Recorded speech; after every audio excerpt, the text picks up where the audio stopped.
everybody, Theater Junkie Ginger here again, realizing that in the last video I didn't actually take you through Mara Jade, even though I told you I would. The shame is heavy in my heart at this moment, but I'm here to redeem myself. So, like I said in the last video, I steampunked Mara Jade Skywalker, who, if you don't know who she is from the expanded universe of Star Wars. She is also known as the Emperor's Hand. She eventually ends up marrying Luke, giving birth to his child named Ben. Anyway, she's awesome, and she happens to be a redhead like myself, so I felt like I related. Okay, so I will take you through the pieces, or at least some of them, that I have here. And I will kind of run through why I picked them and how it looks like Mara. Okay.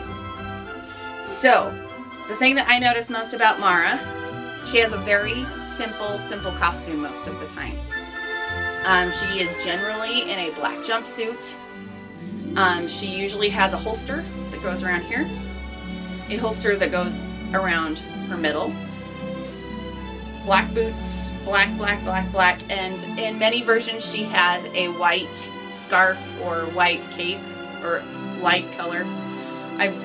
I've seen so many different versions, it's like, whew! Anyway, the version that I'm using, she usually has a white scarf, cape, something, light color, and then she has goggles that she wears. So, with that in mind, here's my first piece. This is her scarf, which I actually found an old, I think it was a tablecloth actually. And how I steampunked this is actually strictly based on the fabric, because it is a light cream colored fabric, but it's got kind of this tapestry old looking print on it, and it's a bit stiffer than most of the fabrics I've seen used. And so this goes on like this. Ta-da! Anyway, really simple. Cut a strip, sewed it on both sides, you know. But it's made steampunk. Again, it doesn't have to be huge differences, but it gives it a little texture. That's the other thing about steampunk, is you want lots and lots of texture. Keep that in mind.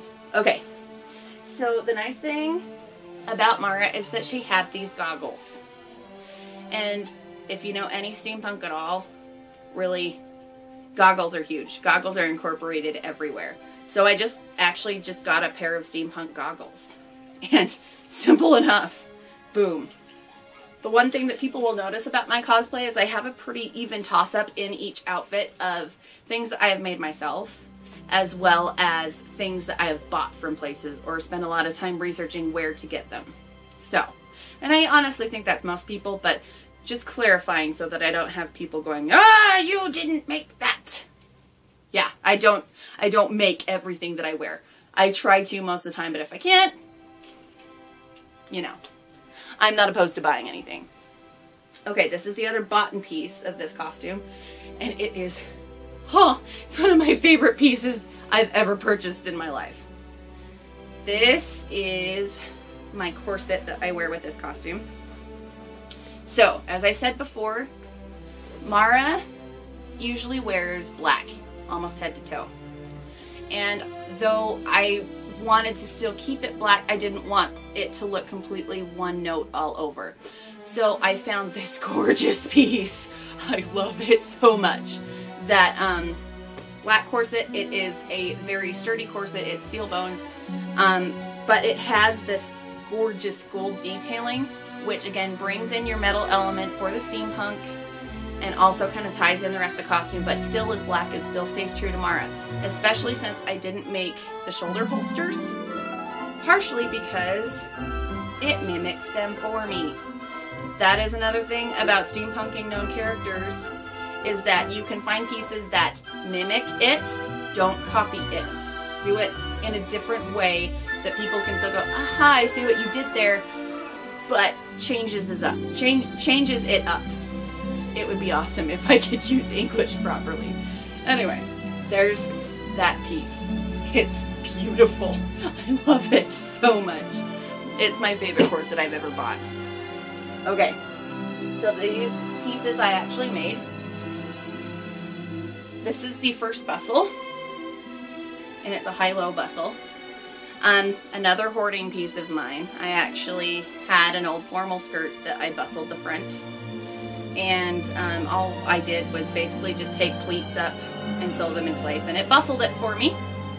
And I had a bunch of this cording left over from Winifred Sanderson that I lined her jacket with that I decided to put on here, again incorporating more of a metal element. When you're doing steampunk, you really want to incorporate metal elements all over. It distinguishes it from being an actual period piece to being steampunk, in my opinion anyway. So there's that, and I put it on first, and the corset goes over the top of it, and it's just a hook in the back. It's really simple. And then there's this that I made completely from scratch. I actually like going to Savers and finding old fabric remnants, and actually I'll use sheets and curtains and different things to save on cost for cosplay, because I'm a very poor cosplayer as it is. Savers saves my life. So actually mostly what this is an old black sheet. So this is the outer bustle. It goes all the way to the ground behind me.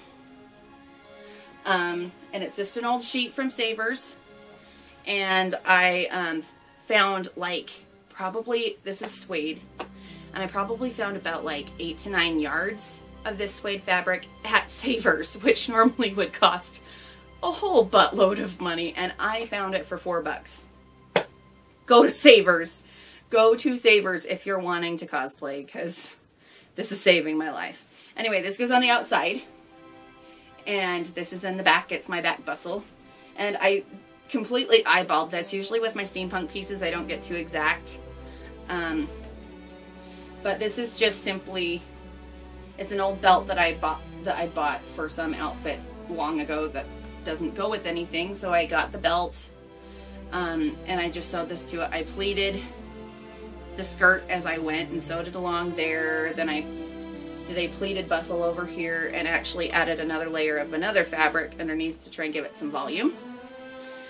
And then I did more of a lobster tail style bustle a little bit here. And that goes on the outside. Ta-da! Which, again, you won't see any of these bustling pieces on a normal Mara Jade costume. But they are black. Henceforth, they work. They go. Anyway, I also wear it with black leggings and knee-high boots, knee-high leather boots. And I've got fingerless gloves that go with it. And I have a custom lightsaber coming that will be my steampunked lightsaber. I don't know if anybody has even thought of making a steampunk lightsaber before, but it's happening. Big thanks to Master Jedi AJ Jones for that. Sorry, my brain's gone. It's been a long day. Thanks for watching. Like and subscribe for more. Leave any comments with questions or concerns, or just say hi. Anyway, love ya, elephant juice, and I'll see you in the next video.